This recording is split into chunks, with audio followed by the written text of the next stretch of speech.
Pero busy daw po si Brother ko kaya po yung...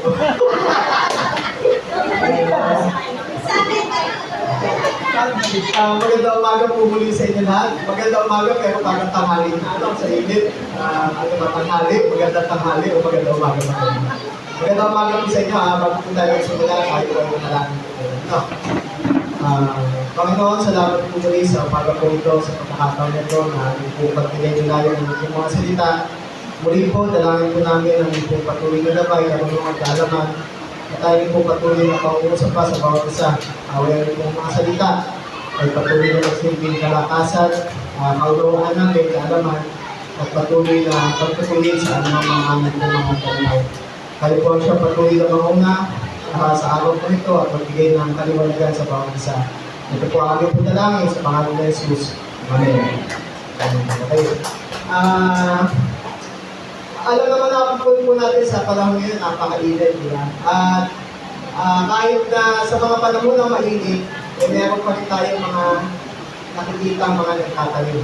Tama po ba? Kahit sa panahon ng tag-init, meron mga umuusbo. May mga season para sa panahon ng tag-init, di ba? Ano ba yung mga season ng panahon ng tag-init? Actually, yung mangga. Yung mga matutubig pa nga, di ba?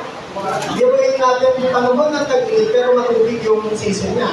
Katulad ng pakwan, pipino, kamatis, yung tanim ni Brother Abel, kaya makikita niyo nagbubuhay ng kamatis niya. Kaya sa mga may gusto kamatis, mamaya, pwede ka ng kamatis ni Brother Abel. Kaya lang merong may butaw daw kay Pastor. So ngayon, marami kahit sa panahon ng tag-init, meron po mga nagtatanim. Ano po, meron mga farmers na nagtsatsaga para magpunla ng mga kanya-kanya mga binti doon sa kanilang mga farms na expecting na ito ay magkakaroon ng harvest in due time. No?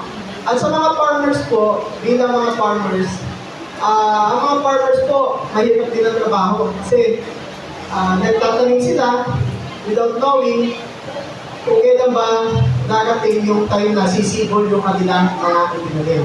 Tama po ba? At isa sa mga mahirap na sitwasyon ay yung pag-aantay. Tama po ba? Kasi hindi mo alam kung ano yung nangyayari development doon sa itinunda mong mga hindi. Pag inigan ng dilig, araw-araw, di ba? Pero parang walang progress. Nakakainit. Diba? Lalo na mainit ang panahon, tapos didilig ako ng didilig, pero parang walang nangyayari. Mahirap mag-antay. Tama ba? Sa mga umibig, mahirap din mag-antay dito, di ba? Pag inaantay yung ibig sa isang tagpuan. So, mahirap po mag-antay. Ano po? Kaya po sa pagkakataon nito, ang amin po ibabahagi sa inyo is about waiting on the Lord, finding strength in the seasons of trial. Ano po? Sa mga pagkakataon ng paghihirap, yung mga pagkakataon ng mga pagsubok, maaaring lahat po tayo, hindi naman po exempted doon, na nakaka-encounter po ang lahat pagdating sa pagsubok.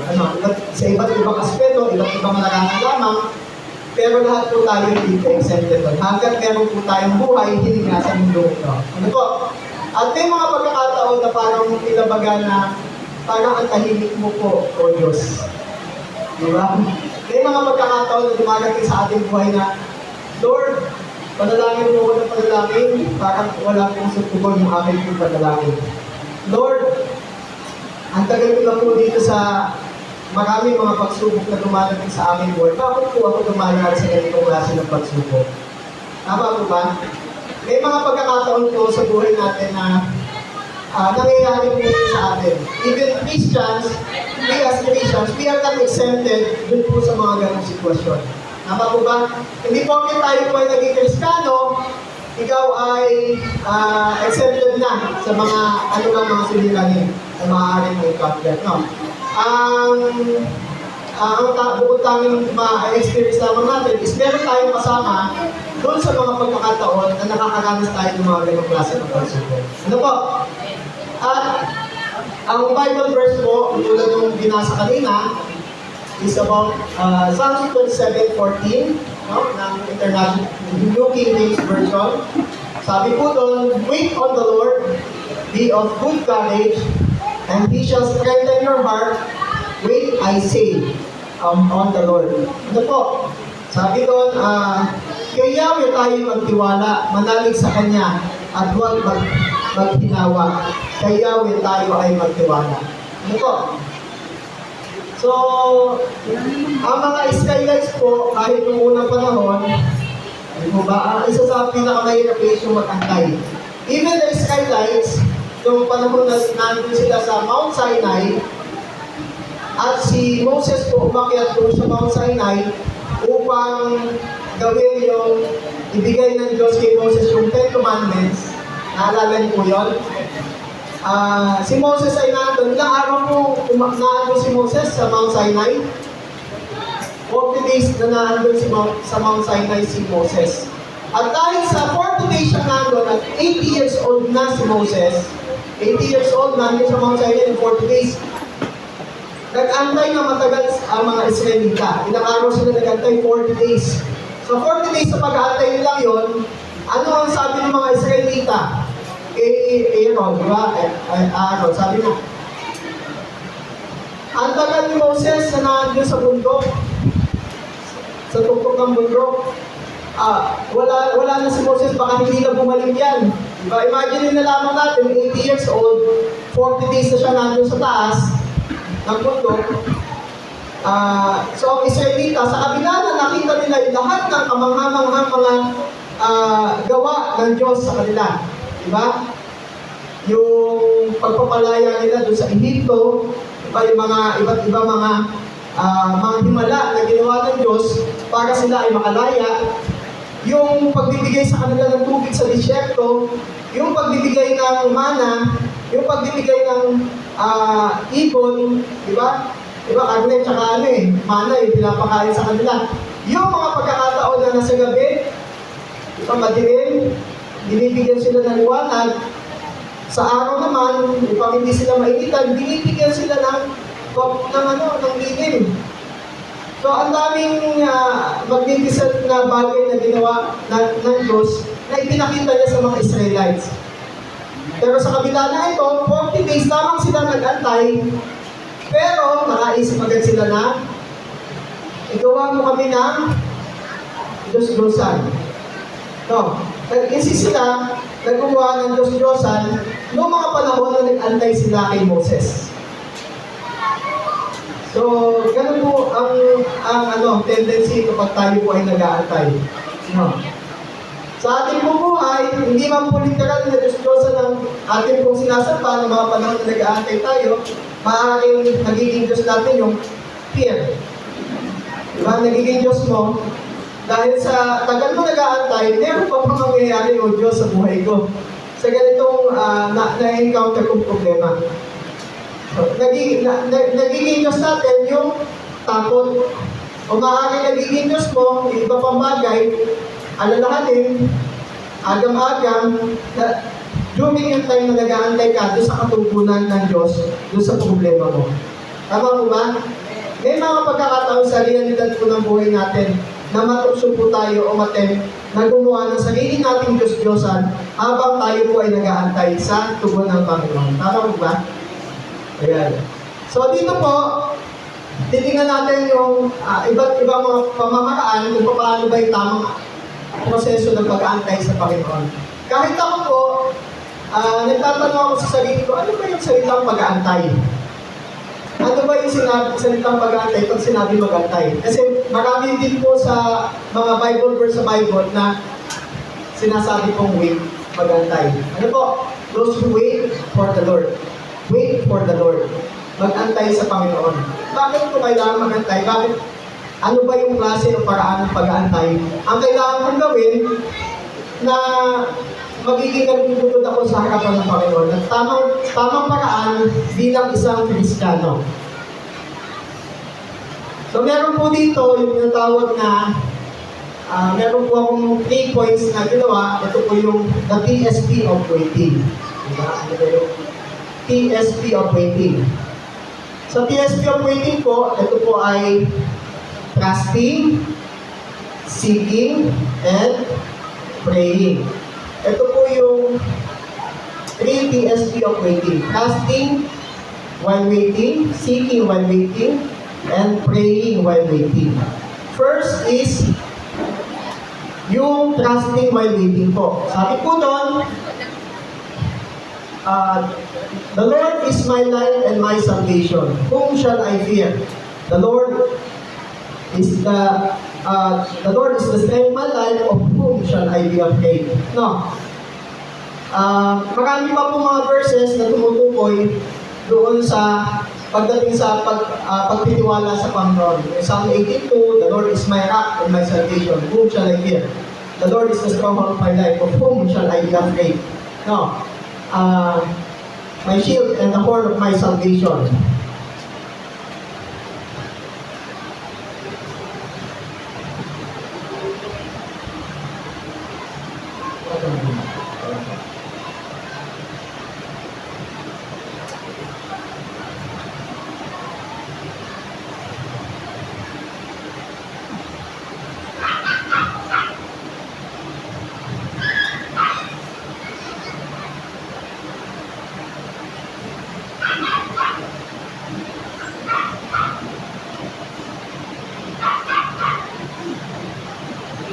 Sabi po doon, sa trusting po natin, we must have a gratitude attitude. So, habang tayo po'y nag-aantay, magkaroon po daw tayo ng magpagpasalamat na puso.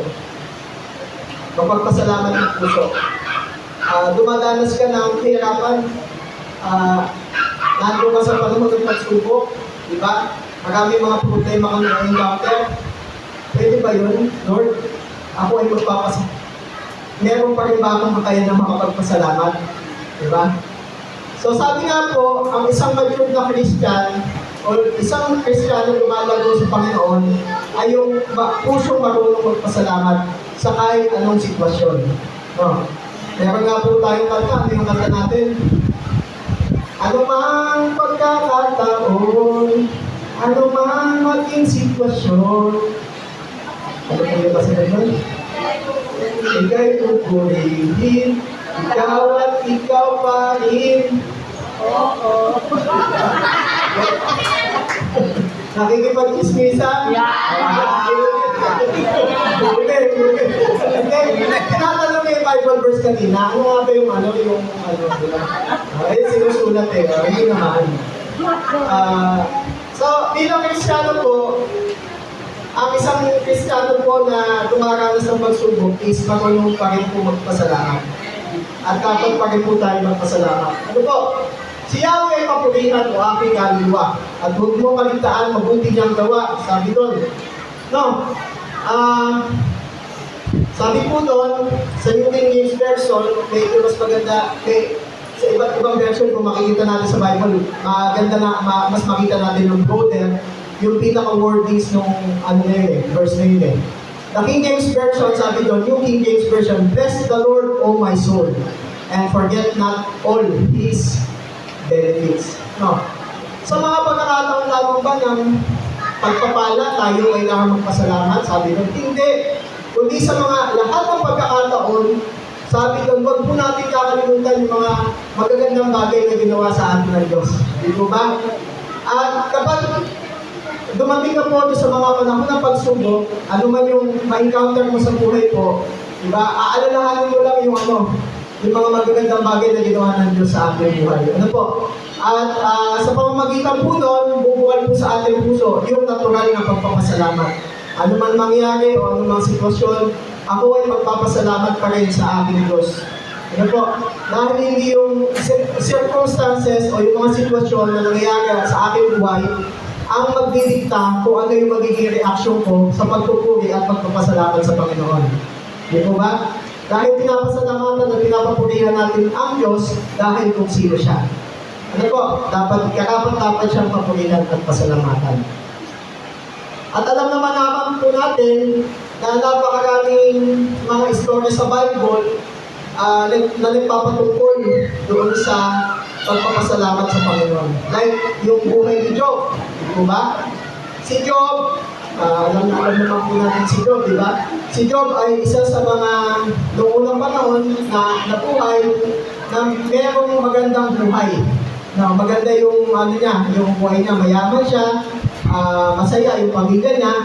Pero dumating yung pagkakataon na si Satan o yung accuser, yung opposer, doon sa kalangitan, umakyat, sabi ng Diyos kay Satan, asan ka? Ako'y umiikot sa mundo. Kamusta ang aking lingkod na si Job? Si Job ay naglilingkod lamang sa iyo dahil pinagpapala mo. No. At sabi ng Diyos kay Satan, sige, gawin mo ang lahat ng gusto mo. Huwag mo lamang dadampian kahit yung kamay niya o ano pa mga katawan niya na kahit ano man. Diba? Huwag mo sasaktan si Job. So, nangyari, nawala lahat ng ari-arihan niya, may dumating ng mga kalamitan, diba? Puro kalamity yun yung nangyari kay Job. Hindi yun yung masasabi mong unusual. Diba? Yung mga ano niya, parang tinamaan ng bigla, namatay yung mga ano niya. Diba? Kung natural calamity, natural na nangyari. May mga nag-invade doon sa lugar nila para patayin yung pamilya niya. Diba? Nagkasakit. Marami nangyari. So, hindi pa rin na-satisfy si Satan. At dumating ulit yung pagkakataon na may pagtutulong sa kalangitan at si Satan ay umakit na naman. Kamusta si Job na aking lingkod? Nananatiling tapat pa rin siya. Nananatiling tapat lang naman si Job kasi hindi mo pinahintulutan sa akin na saktan ng kanyang katawan. Pagayaan mo kung mahirapan siya. Diba? Second time yun na nag-attempt si Satan na i-accuse si Job. So, hinayaan ni Job, sige, nandiyo si Job, ay si Satan, sige. Gawin mo ang gusto mo kay Job, huwag mo lamang siya papatayin. Ikalawang beses po yun. Ginawa nga na kay Satan lahat ng pwede gawin kay Job, diba, nagka-ketong siya, at yung ketong ngayon, yung pinaka-worst na sakit noong panahon na yun, isa sa mga worst na sakit, na kapag nagkaroon ka ng gano'n, nag-i-indicate din ito ay maaaring makasalanan. No? So sa kabila ng ito, di ba, sabi ni Job, sabi pa nga ng asawa niya, supain mo na yan Diyos mo. Di ba, walang silbi kasi pinapahirapan ka lang.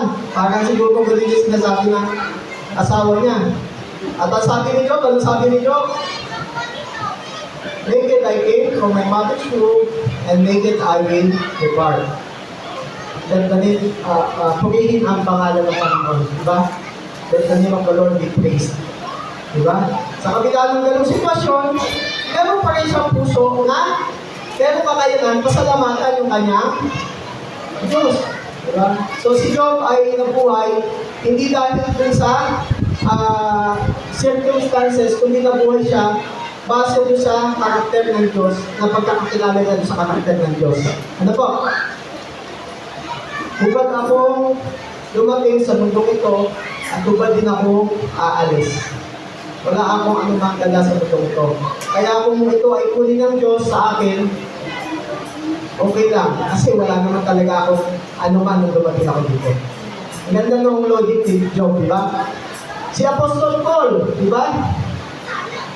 Sabi ni Apostol Paul, ay sabi ni Apostol Paul doon, nakanasan ko na ang lahat, di ba, nakanasan ko na ang lahat, magutong at magkaroon ng kaalwanan sa buhay. Nakanasan ko na ang magpalutang-lutang sa dagat, di ba? Nakanasan ko na napatuhin, nakanasan ko na ipagkalulo nung aking kapwa mananampalataya, di ba? Marami siya nakanasan. Pero sa kabila ng ito, di ba? Si Paul at Silas, habang sila ay nasa kulungan, meron sila kakayanan na magpasalamat pa rin sa Diyos. No? Have a gratitude attitude. No? Meron tayong mapagpasalamat na puso. So, sa pag-aantay natin sa Panginoon, Isang bagay na pag-aantay natin ng pagtitiwala is pagpapasalamat.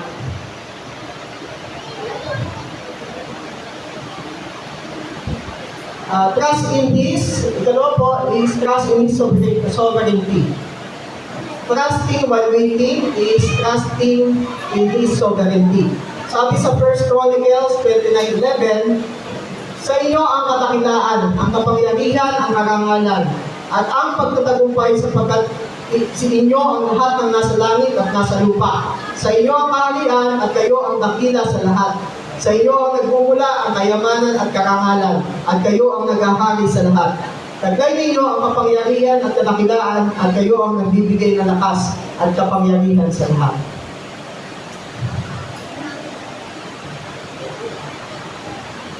So dito po, makikita natin na kapag pinagkatiwala natin sa Diyos at pinagkatiwalaan yung attributes niya na siya yung may hawak na lahat ng bagay.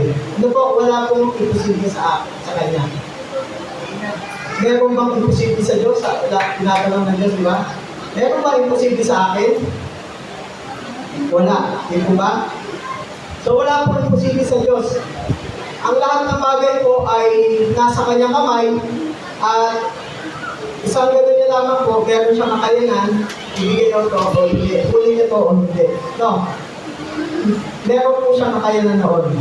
So kung pagtiniwalaan mo natin yung kakayanan at yung isa sa mga katangian ng Diyos, yung kanyang kakayanan, is sa tingin ko po, we can confidently na makapagtitiwala doon sa kanyang pong kapangyarihan. Tama po ba? Our God is an all-powerful, almighty God. He is an omnipotent God. Ano po? All-powerful po siya.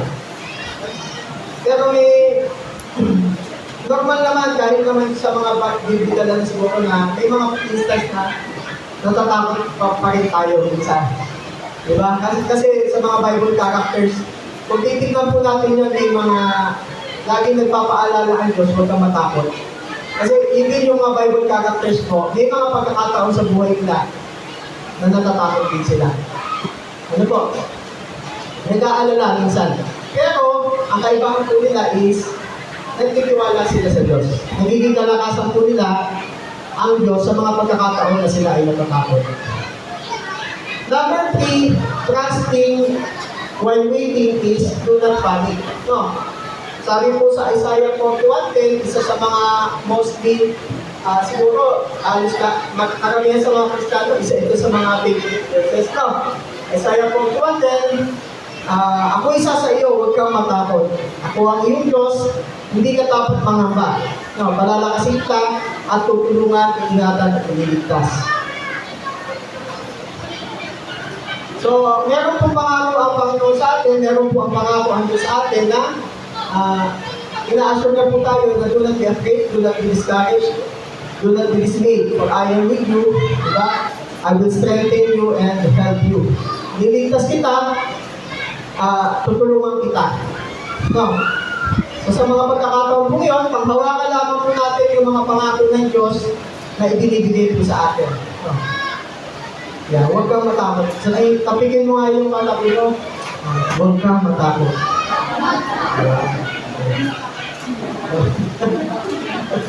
Huwag kang matakot sa exam. Basta mag-review ka at manalangin. Diba? Hindi ka mapagsak. Pero, syempre, dapat medyo may gawa din tayo. Na? Huwag daw po ako matakot. Hindi na ako mag-review basta hindi ako matatakot. Alam ko papasa ako. Huwag ka mag-gala, no? Si Lord ko lang sagot eh. Kaya Lord ko sinipin. Do not panic. Do not panic, sabi kay Joshua 1:9. Kay Joshua 1:9 po, ito ay sabi po sa Joshua 1:9, tandaan mo ang biling ko sa iyo. Diba? Magpakatatag ka at lakasan mo ang iyong loob. Huwag kang matatakot o mawawala ng pag-asa sapagkat ako si Yahweh na iyong Diyos ay kasama mo saan ka man magpunta. Ano po? Si Moses yung time na yun ay patay na. At si Joshua ang susunod na sumunod na humahalili kapalit po ng leadership ni Moses. No, sila na po ito na po yung pagkakataon na papasok na sila sa Promised Land. Kasi si Moses hindi po nakapasok sa Promised Land. Kasi may mga ilang pagkakataon during doon sa 40 years na paglalakbay nila. Medyo nagkaroon siya ng problema dahil sa mga pagkainis siya sa mga Israelites. So si Joshua, yung hahalili na, at sa paghalili ni Joshua, noong sa Promised Land, hindi po yun agad na walang naka-occupied na mga mamamayan sa lugar na yun. Ibig sabihin, kung sa wilderness, wala sila masyadong kaaway, doon sa Promised Land, matindi po yung kakaharapin nila kasi marami pong digmaan at pananakop na kailangan silang gawin. Ano po? Mas marami po medyo problema na kakaharapin si Joshua. No, siguro isip-isip ni Joshua noon, Moses, bakit ka ba namatay? Kung kailan pa andito na yung pinaka-hirap, di ba? Ito na yung digmaan Ito na yung promise land, i-claim na namin. Marami kami sasakupin, marami kami kailangan na patumbahin ng mga Kasi, malago o masagana yung lugar na yun, ibibigay ng Diyos, ibibigay ng Diyos sa kanila. Kung malago at masagana yun, natural na mayroong naka-occupy na mga residente doon. Papayag ba yun sa amin itinangako ng Diyos siya, kumalis kayo dyan. Papayag kayo na gano'n, hindi syempre, ipaglalaban nila yan, di ba? So si Joshua, kumakaharap sa ganung sitwasyon. At sabi ng Diyos kay Joshua, magpakatatag ka at lakasan mo ang iyong loob. Alam niyo po ba bago niya sabihin itong verse na to, yung Joshua 1:9, dalawang beses na po binanggit ito ng Diyos sa kanya. So, ibig sabihin, magpakatagtag ka at lakasan mo ang iyong loob, 3 beses na po ito sinabi bago ang verse na to. Pangatlo po itong verse na to na sinabi na magpakatatag ka at lakasan mo ang iyong loob. Ako isa sa iyo. So, yung word na ako isa sa iyo, hindi po ba yung assurance at isang dahilan para ikaw ay maging kalmado? Sa mga pagkakataon na tayo po ay makakaranas o nakakaranas ng mga pagsubok o sulya na din sa ating buhay. Diba ba? May bayarin na kuryente, lakasan mo ang iyong loob. Magpakatatag ka at lakasan mo ang iyong loob. Diba? Kasi may mga bayaran sa school, magpakatatag ka at lakasan mo ang iyong loob. Diba? Merong problema na encounter sa love life, magpakatatag ka at lakasan mo ang iyong loob. Diba? Masakit pag puso ang involved Diba? Parang pag puso ang involved minsan, hindi mo na magbuhay. Ang sakit, Lord. Diba? Masakit pag puso ang involved. Diba? Sa ayoko na. Gusto ko na lang po, Lord, matulog. Matulog, gumising. Diba? Pero pag ano man yung sitwasyon, mga pagkakataon na maaari po natin naranasan, sabihin lang po natin, magpakatatag ka at lakasan mo ang loob. Kasi po, yung Diyos ni Joshua noon, hindi po ba yung din ang Diyos natin ngayon? Iba ba ang Diyos ko ngayon? So kung yun po ang parehas na Diyos ni Joshua noong panahon na yun, na nagsabi kay Joshua, magpakatatag ka at lakasan mo ang loob, pwede din po natin sabihin sa ating sarili na ako'y magpapakatatag at magkakaroon ng lakas ng loob dahil ang Diyos ni Joshua na nagbigay sa kanila ng promised land at ang Diyos ni Moses na nagpakita ng maraming himala ay ang kasalukuyang Diyos ko rin na magliligtas sa akin ano man yung sitwasyon o kinalalagyan ko sa pagkakataon na ito. Tama po ba? Sabi sa Nahum 1:7, ito na naman yung favorite verse ng mga favorite verse ng mga ano yung Nahum 1:7? Kanina Bible verse yun. Sino ba nagpakalat? Ito, si Nahum 1:7. Kanina Bible verse yun. Kala ko pala ko Nahum 1:7. Nahum 1:7 ay Sabi doon, si Yahweh ang napakabuti, matibay na kalungan sa panahon ng kaguluhan. No? Nakaman said that the Lord is good against it in times of trouble. He cares for those who trust in Him. Ang Diyos ay matibay na tanggulan sa panahon ng kaguluhan. No? Kung merong kaguluhan tayo na encounter sa buhay po natin, meron po tayo tanggulan na pwedeng putahan. Meron po tayo pwedeng takbuhan. Ano po? Kung wala ka ng nanay at tatay, diba? Madalas kasi ang comforter natin, nanay at tatay natin, diba? Haba! Wala, medyo kapos kami sa budget ngayon. Kapag meron madala itatago. Ang mga magulang, hindi yan madama para, diba? Ibibigay ko ano man yung pwede nila ibigay sa anak nila. Pero kung wala ka na magulang, wala ka na din mga kamag-anak na matatakbuhan. Diba? Ang pinakamatibay kung matatakbuhan natin ay ang Diyos. Ano po, siya po yung pinakamatibay na takbuhan na meron po tayo.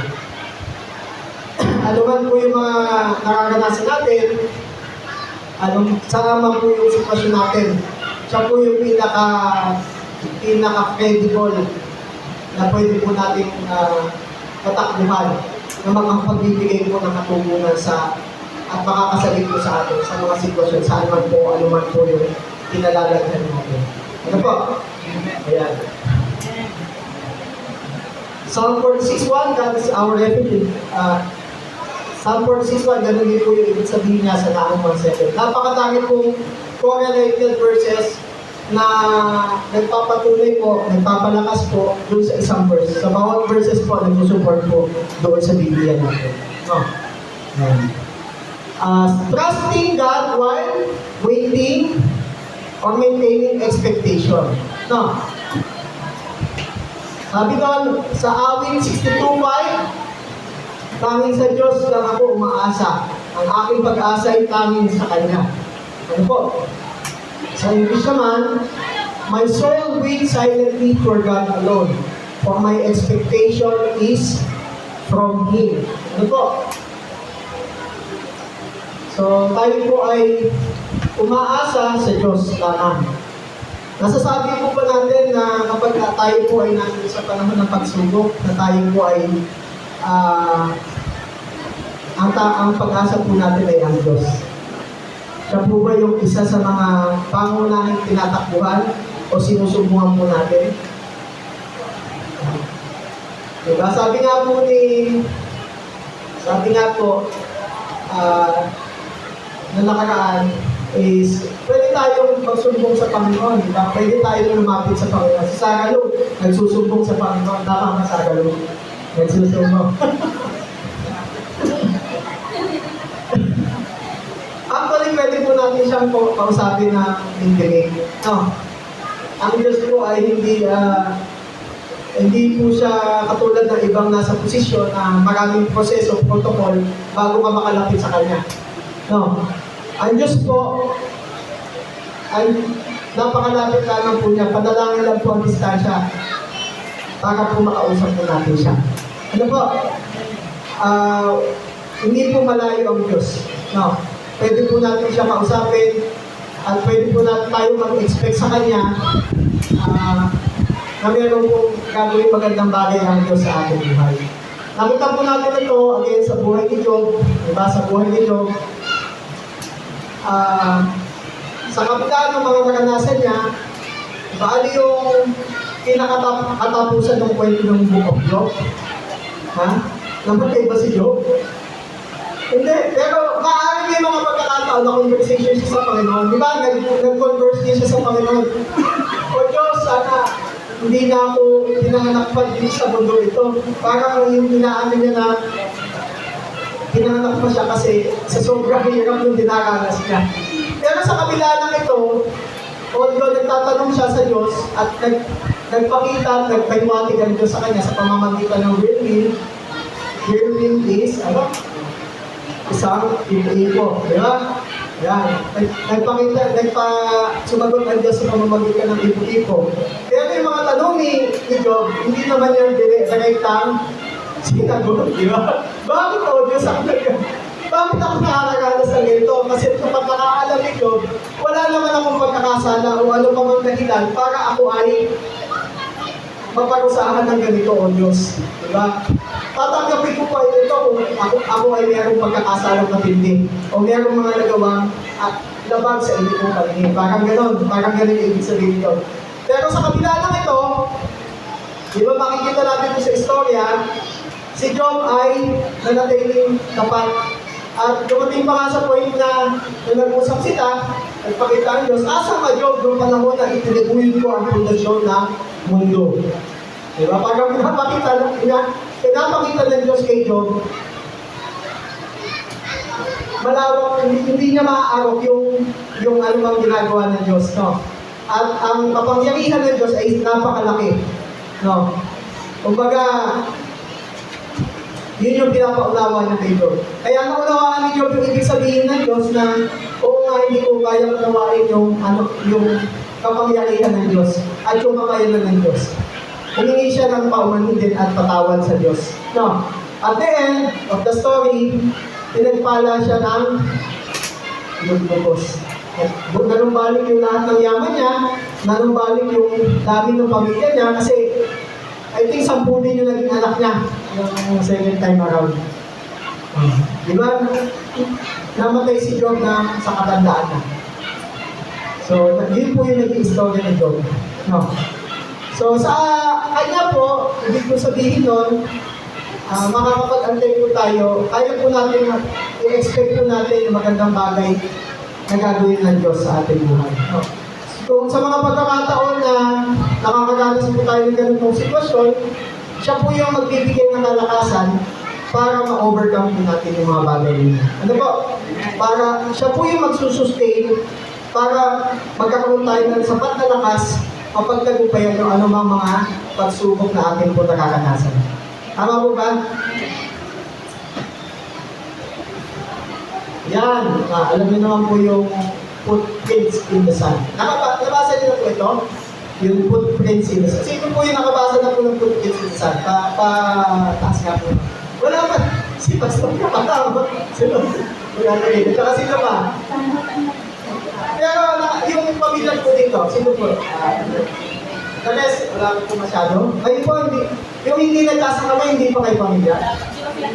Hindi pa kayo tao?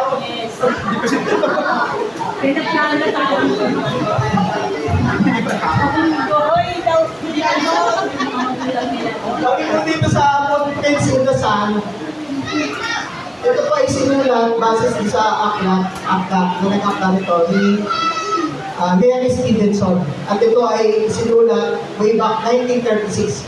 Although meron mga ibang nakakakal, meron pa ibang sumulat nito, pero ito yung pinakamalakas na ebidensya na si Mary Stevenson or ang pinaka-author ng Footprints in the Sun. It was written 1936. Yeah. Sino yung buhay na ng 1936? Kahit siguro si nanay, wala pa ng 1936, no?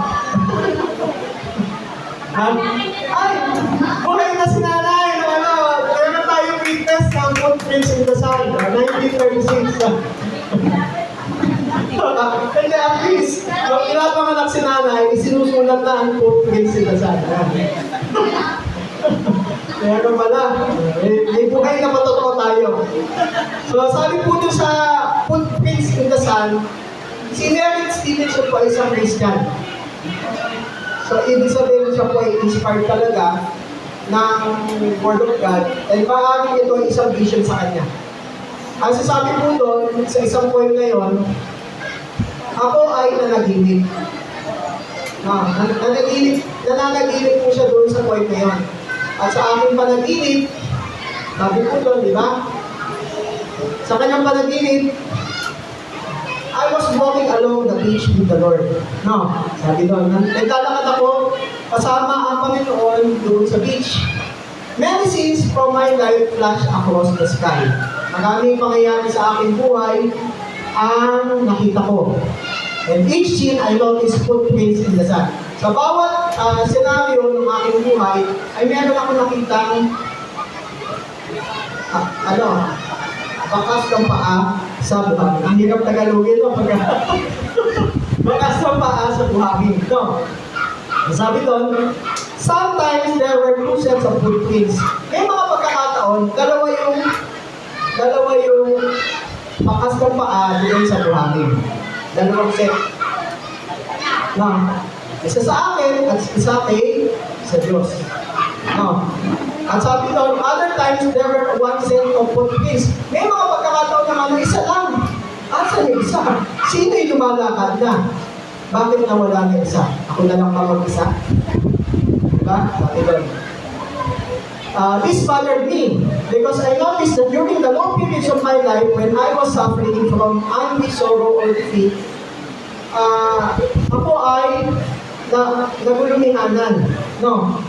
Sapagkat nakita ko po doon na sa mga pagkakataon na pinakamababang pagkakataon ng aking buhay, diba? Kung kailan ako pinaka nalulungkot, kung kailan ako pinaka nahihirapan doon sa buhay, yun ang mga pagkakataon na isang bakas lamang, isang set lamang o isang bakas lamang ng paa ang nakikita ko. No. I could only set one set of footprints. So I said to the Lord, diba?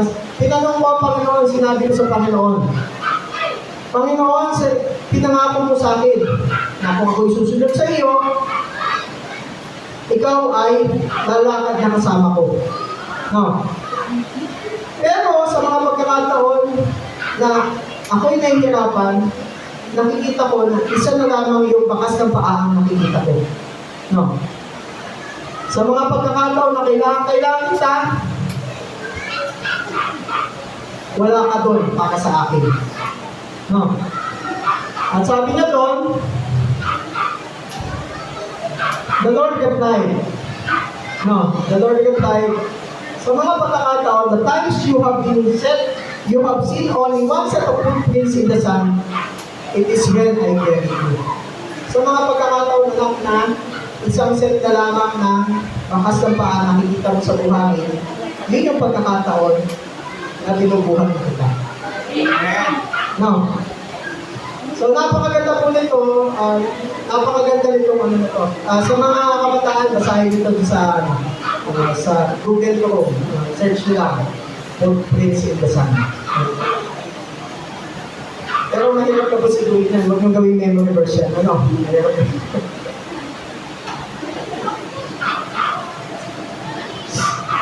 Ang ikalawa po, maaga pa naman tayo, 25 minutes pa lang. So, hindi pa naman ganun ka-init.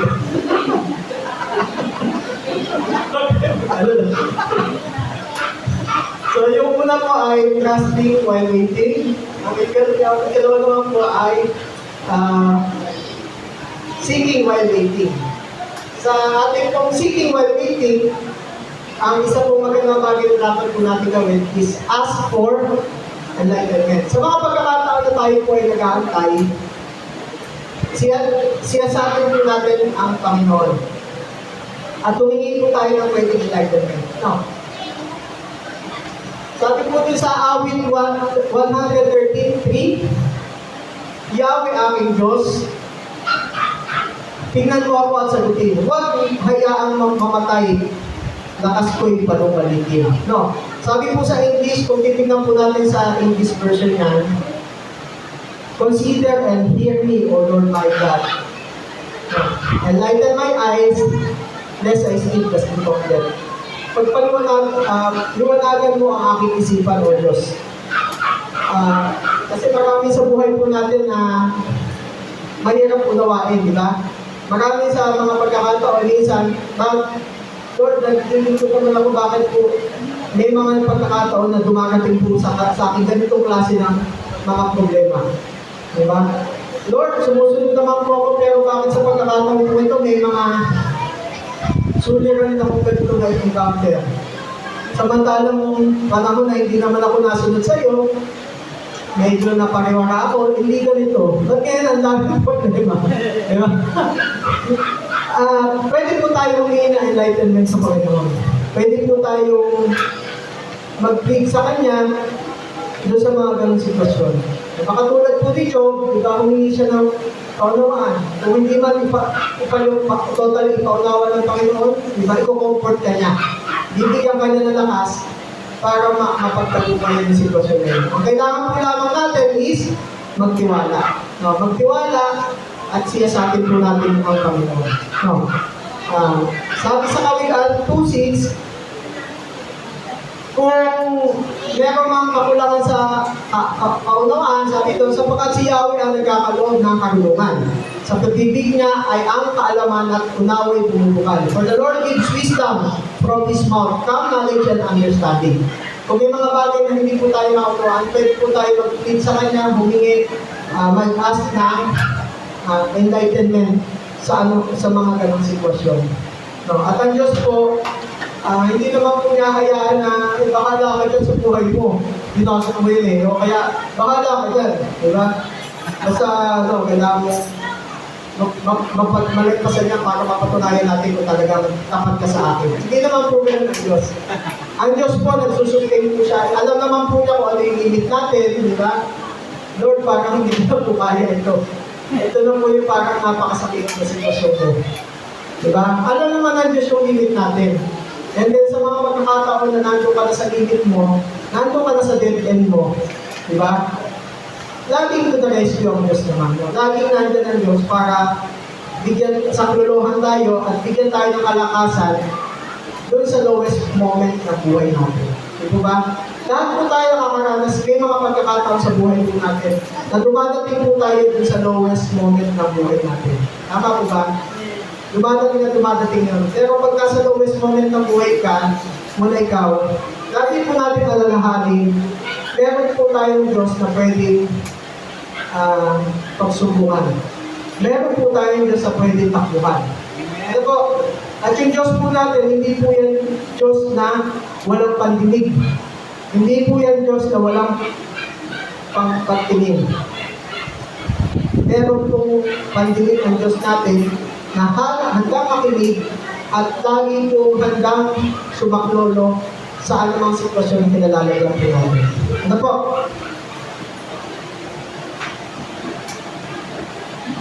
Ask for enlightenment.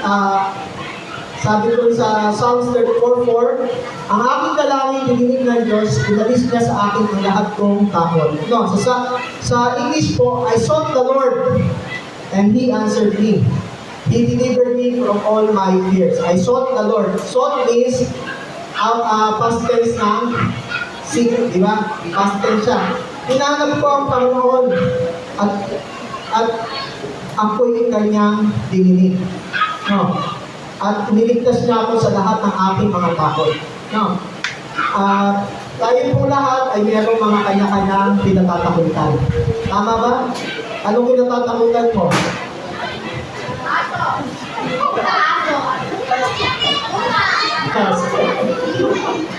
Pinatatakutan na bumagsak sa exam, pwede ka no? Pinatatakutan na dumating yung bill. Pinatatakutan na na gagamba. So marami po tayong mga kinakatakutan sa buhay po natin. Pero sabi po doon, dumunog lamang po tayo sa Diyos at siya po ay makikinig. No. I sought the Lord and He answered me. He delivered me from all my fears. Kilala naman muna natin si King David, di ba? Isa po siya sa talagang, kumbaga sa lagi pong sumbongero. Kung meron pong di ba? Si King David po, kilala po natin isang matigas, malakas na hari. Tama po ba? Isang matigas, malakas na hari. Pero, pagka sila po dalawa ng Panginoon, alam niyo po, sumbongero si King David. Sumbongero po siya. Lagi po niyang ipinipid sa Diyos yung lahat ng kanyang damdamin sa loob niya. No? Kaya nga po siya tinawag na a man after God's own heart. No? Lagi po siyang sumbongero. Sumbongero siya. Lagi siyang nakadepende sa Diyos. Lagi siyang, every time na nakaka-encounter siya ng anumang problema, suliranin, at siguro sa gagaya na sabi natin, kung meron mga credible person na magsabi, isa sa akin si King David ko kasi napaka-busisi ng na-experience ng buhay bago siya maging hari.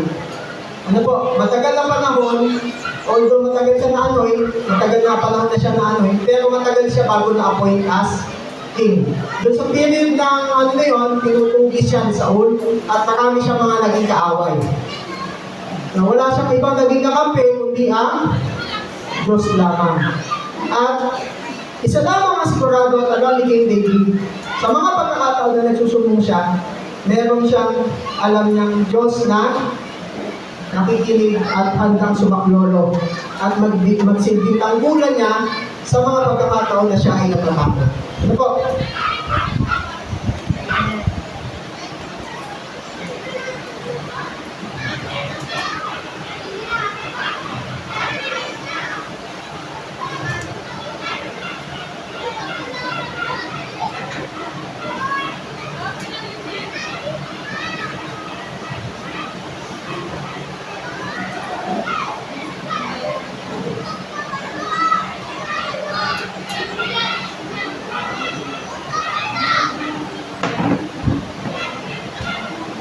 Sabi po doon, sa Psalms 62:5, tanging sa Diyos lang ako umaasa, ang aking pag-asa ay tanging sa Kanya.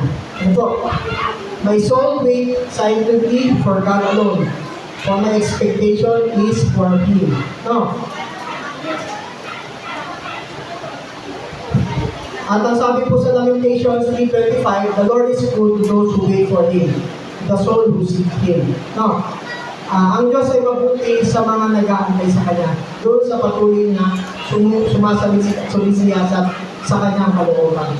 Sabi po sa Isaiah 26:3, you will keep in perfect peace those whose minds are steadfast, because they trust in you. No?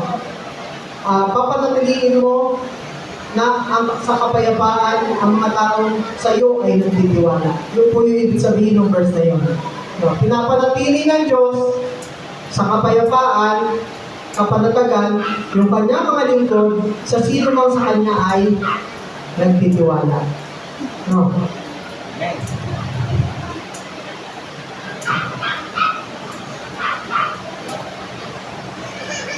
Singing while waiting. The third one is praying while waiting. Mukhang init na kayo, ano? Parang gusto nyo na lumabas. Kasi nararamdaman na ng kaunti init at pag nararamdaman ng init, unti-unti bumabagsak ang mga alumab ng mata. Unti na naman po ito at matatapos na po tayo.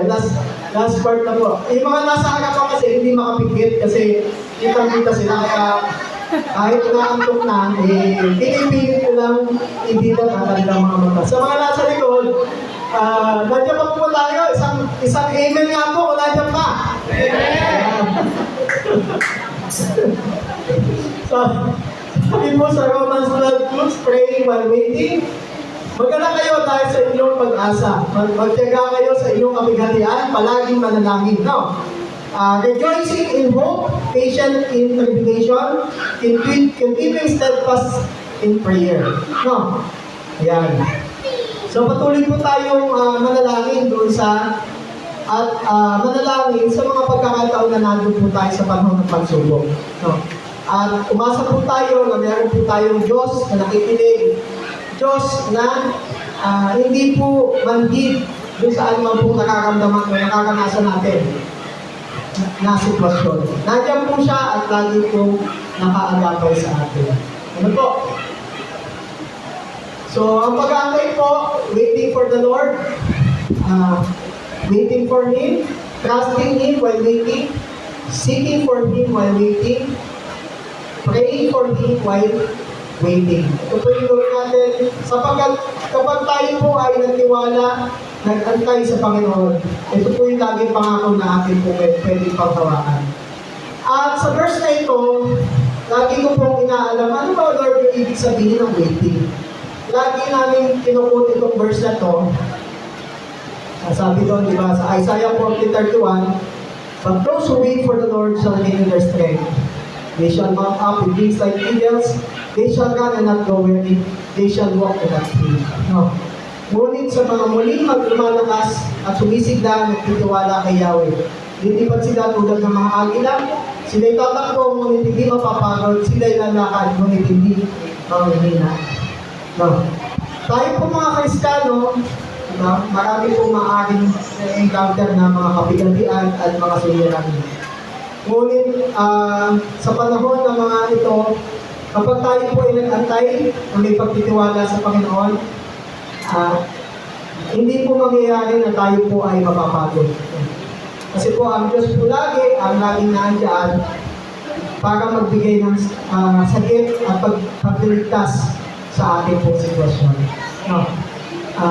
Sige po, tayo po'y manalangin.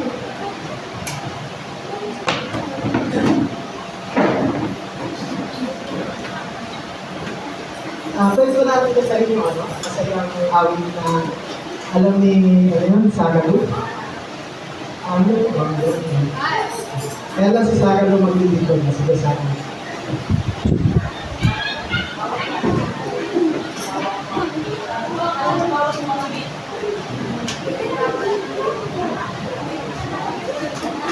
Yung Sagalu.